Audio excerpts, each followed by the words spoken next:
Waste Bengal में अब तक जो पार्टियां थी उसमें ऐसा लग रहा है कि एक पार्टी और आ गई, उसका नाम है ECI।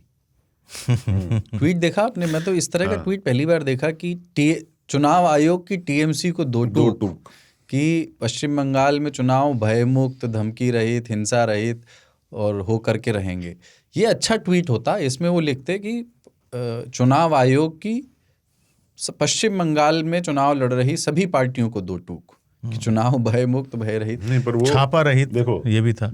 आदर्श दृष्टि से ये ट्वीट उनको नहीं करना चाहिए, इस भाषा का प्रयोग उनको नहीं करना चाहिए। संवैधानिक संस्था पर है। ये दो टूक उन्होंने TMC को ही बोला था, क्योंकि ये उनसे जाके एक चल रहा है लगातार उनका। नहीं, ये गए थे उनके यहाँ, लेकिन उन्होंने कहा कि हमें भगा दिया घेराव गया। विराव हो गया। चुनाव आयोग में जाके घेराव वेराव करने, प्रदर्शन करने, विरोध, रोष जाहिर करने के लिए गए थे। तो उन्होंने उनको दो टूक एड्रेस करते हुए कहा कि हम उनको कह रहे हैं, तृणमूल को, पर अनफॉर्चुनेट है, दुर्भाग्यपूर्ण है कि उनको ट्विटर पे इस तरह की भाषा का इस्तेमाल करना पड़ा। इसका जो है एक पहलू ये है कि उनको इस तरह की भाषा का प्रयोग नहीं करना चाहिए। एक पहलू ये है कि भाई तुमने चुनाव आयोग को पार्टी बना ही दिया है तो उसको वो काहे शर्म करेगी। हाँ, लेकिन आप तो मानते ही नहीं ना। बिच्छू का स्वभाव है डंक मारना, पर ये स्वभाव जो है ना मतलब ये स्वभाव, साधु का स्वभाव है कि बिच्छू को पानी से निकाल के बाहर रखना। तो इस मामले में वो उस न्यूनतम गरिमा को नहीं, जैसे राजनीतिक दल कीचड़ में एक पहलू है वो। दूसरा पहलू है कि चुनाव आयोग क्या है, हो गया है, उसको कोई भी आके गरिया के चला जाता है, कोई भी किसी भी तरह के आरोप लगा के चला जाता है। दूसरा पहलू है वो। उसके लिए आपको निष्पक्ष चुनाव कराना सुनिश्चित कराना चाहिए। वही तो बोल रहा है कि हम निष्पक्ष करेंगे, वही तो बोल रहा हूँ। But just don't address just one party. मैंने नहीं हाँ, सभी दलों को कह देते ना, तो भी TMC को मैसेज जाता। किसी दल ने आके नहीं कहा कि तुम निष्पक्ष चुनाव नहीं करा रहे हो।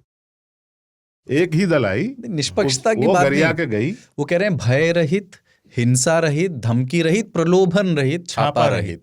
तो क्या प्रलोभन भी यही पार्टी देती है क्या? नहीं, उसको नहीं कहा गया है।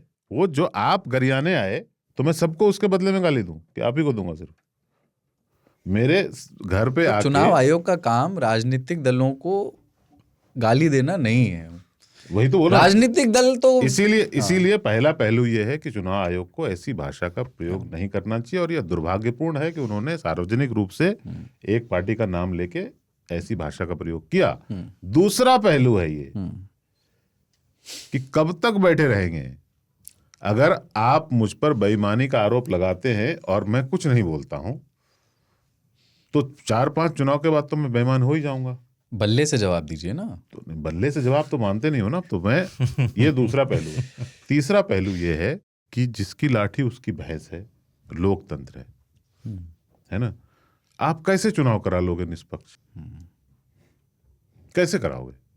आज तक करवा पाए हो? तो क्या ये भय रहित? तो आप भी टोकनिज्म ही कर रहे हो। तीसरा पहलू ये है कि चुनाव आयोग, हाँ, केंचुआ जो है वो हमेशा से विफल रहा है। आप पर तरह तरह की खाद बना रहा है।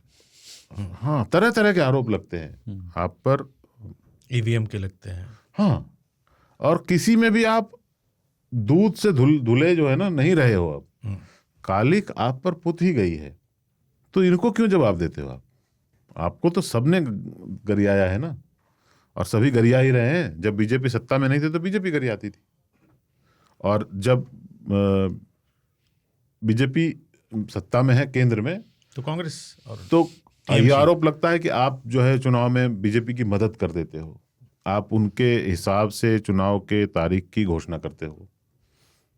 आप हर बार क्या करते हो? प्रेस कॉन्फ्रेंस ऐसे करते हो जिसमें कि आप एकदम विफल रहते हो बातों का पूरी तरह से, बिना शंका के उसको हटाने में, जो शंका के बादल होते हैं उसको हटाने में। तो क्या ही होगा आपके?